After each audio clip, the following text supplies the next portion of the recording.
Now, over a period of time, as the culture of equity investing is growing in India, as there are more and more affluent investors who are increasing in our country. There are many star fund managers, who are opting out and starting their boutique PMSs. Of course, And more than this, the recent categorization of mutual funds, right? That also restricts mutual funds the latitude. in their latitude, and because of that also there are some of the fund managers who have taken a PMS route. Sure. Also, there are a lot of young, I would say,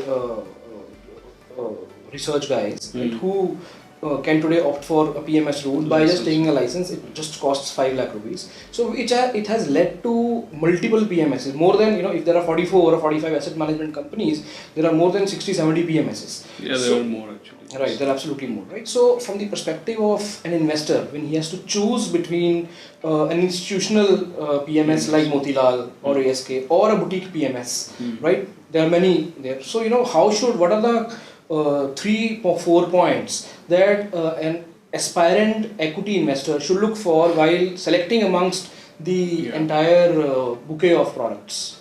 See, first is actually, frankly, I don't think getting a PMS license is that easy because it needs minimum net worth to be maintained at all points in time, and last I saw the minimum net worth maintenance was 2 crore.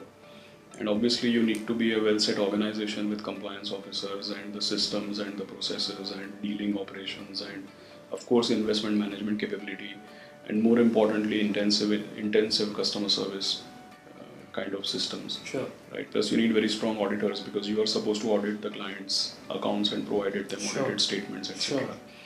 So a lot of these things are important. So I think boutique or institution, I think, is a very good question that you asked. But all said and done, some kind of organizational setup is absolutely required. I don't think it is functioning, and I don't think it can ever function like a small business or a cottage industry kind of thing. It needs a setup. It needs a lot of investment as well as capability. But that apart, I definitely like the question on whether it should be institutional or boutique.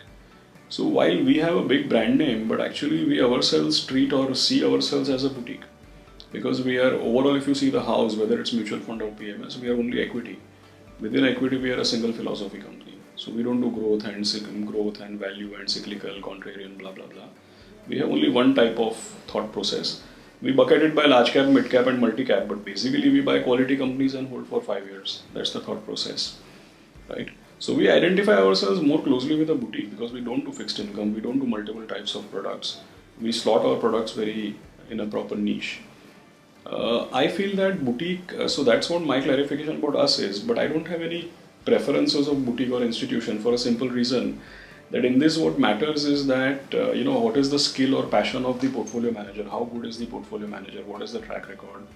Second is, do they have a well-defined process or not? It's more important to have a process in PMS than in mutual fund because in mutual fund, the regulation straitjackets you. Whereas in the PMS, like you rightly pointed out somewhere, the latitude is so much that it's better that you have a written down, defined field that, okay, this is where we will operate, this is to be done, this is not to be done.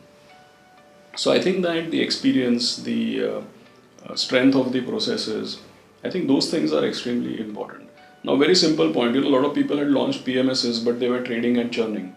The simple thing is that when you manage a PMS, you have to be extremely conscious about the tax implications of your clients. So that's a nuance that one must keep in mind. The second thing, for example, we had this discussion about model portfolios. Now, everybody who comes new in the profession, they say that I will create different portfolios for different clients. Now, with 16 years experience, I can tell you that no, it's not practical. Tomorrow, you say that you create different portfolios, and Kamal comes and says that I got 1% more return, and somebody else comes and says, I invested just 2 days later, I got 3% less return. How are you going to explain that? Yeah. Are you assuming that you will always be a small player, or are you going to prepare by putting the systems and processes in place?